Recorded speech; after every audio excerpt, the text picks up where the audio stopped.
सहसा उस स्त्री के हाथ से कुदाली सेह के बच्चे को लग गई, जिससे सेह का बच्चा उसी क्षण मर गया। यह हत्या हुई देखकर उस स्त्री को बहुत दुख हुआ, परंतु अब क्या हो सकता है। वह स्त्री पश्चाताप करती हुई अपने घर आ गई। कुछ दिनों के बाद उस स्त्री का लड़का मर गया।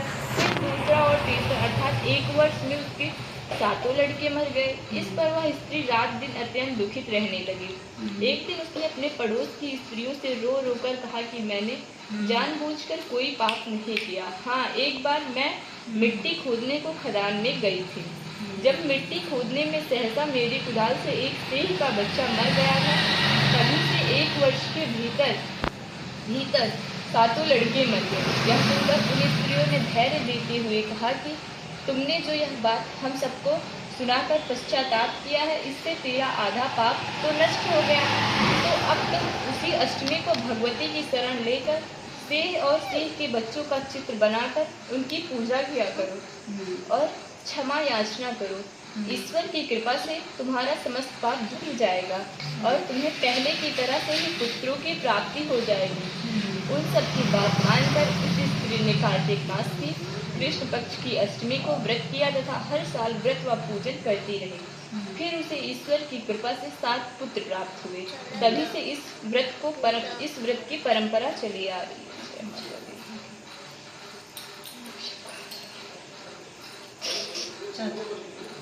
प्राचीन काल में झांसी के समीप दतिया नामक नगर में चंद्रभान नामक शाहूकार रहता था। उसकी चंद्रिका बहुत सुंदर, सर्वगुण संपन्न, सती, साध्वी, शीलवंत, चरित्रवान तथा बुद्धिमान थी। उसके कई पुत्र व पुत्रियां थे, परंतु वे सब बाल अवस्था में ही मृत्यु को प्राप्त हो गए। इस प्रकार संतान के मर जाने का उन्हें बहुत दुख था। वे पति व पत्नी नित्य प्रति मन ही मन में सोचा करते थे कि हमारे मर जाने के बाद इस आपात संपत्ति का अधिकार कौन होगा। एक दिन उन दोनों ने निश्चय कर लिया, इस समस्त धन संपत्ति को त्याग कर कहीं वन चलकर भजन करें। ऐसा विचार करके वे दोनों अपना सब घर द्वार ईश्वर भरोसे पर छोड़कर जंगल को चल दिए। जब चलते चलते थक जाते तो कुछ ठहर कर विश्राम करते और फिर चल पड़ते। इस प्रकार चलते चलते वे दोनों प्राणी बद्रिका आश्रम के समीप शीतल कुंड पर जा पहुँचे।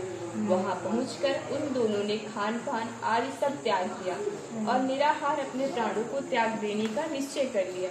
इसी तरह बिना आहार और जल पान के जब 7 दिन व्यतीत कर दिए, तब 7वें दिन आकाशवाणी हुई कि तुम दोनों प्राणी अपने प्राण मत त्यागो। यह सब दुख तुम्हारे पूर्व पापों से भोगना पड़ा है। सो अब तुम अपनी स्त्री से अहोई आठे, जो कार्तिक मास के कृष्ण पक्ष में आए, उसी आठे को अहोई माता का व्रत और पूजन कराओ। तब अहोई नामक देवी प्रसन्न होकर तुम्हें साक्षात दर्शन देंगी। तब तुम उससे अपने पुत्रों को दीर्घायु मांग लेना और व्रत के दिन तुम रात्रि को राधा कुंड में स्नान करना। तत्पश्चात इस आकाशवाणी के अनुसार चंद्रभान की स्त्री उस चंद्रिका ने बड़ी श्रद्धा और स्वच्छ भावना से विधि विधान से अहोई आठे का व्रत किया और स्त्री ने राधा कुंड में स्नान किया। जब वे दोनों स्नान करके वापस लौटे तो उन पर प्रसन्न होकर अहोई माता ने प्रत्यक्ष दर्शन देकर वर मांगने को कहा। तब उस साहूकार दंपति ने हाथ जोड़कर कहा कि हे माता, हमारे बच्चे कम आयु में ही मृत्यु को प्राप्त हो जाते हैं, सो आप बच्चों को दीर्घायु होने का वरदान देने की कृपा कीजिए। अहोई माता ने उन दोनों को मनोवृत्ति को जानकर उन्हें मुँह मांगा वरदान दे दिया। यह कहकर अहोई माता वही अंतर्ध्यान हो गई। इसके बाद साहूकारनी लौटकर अपने घर आए और अहोई माता की कृपा से कुछ ही दिनों में बाद पुत्रवान हो गए और गुणवान बुद्धिमान पुत्र पाकर आनंद विभोर हो गए। अहोई माता की कृपा से इस लोक में छोड़कर वैकुंठ को चले गए।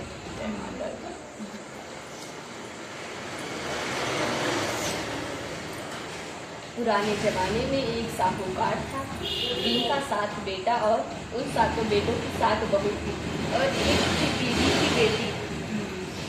वे सभी खंडे माटी ल्याहड़ ताही गई।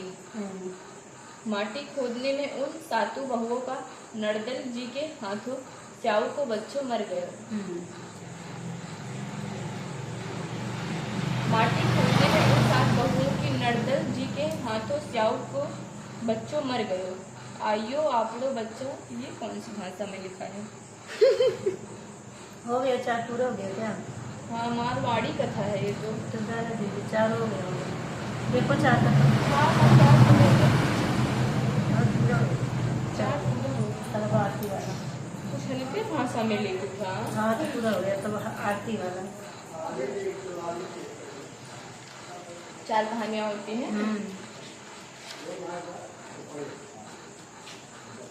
दूसरी बोला करवाटी से। 4 हो गया। हाँ, हो गया। अब आरती वाला ना वो छोटे पे गया। गा 4 डाट 3 है।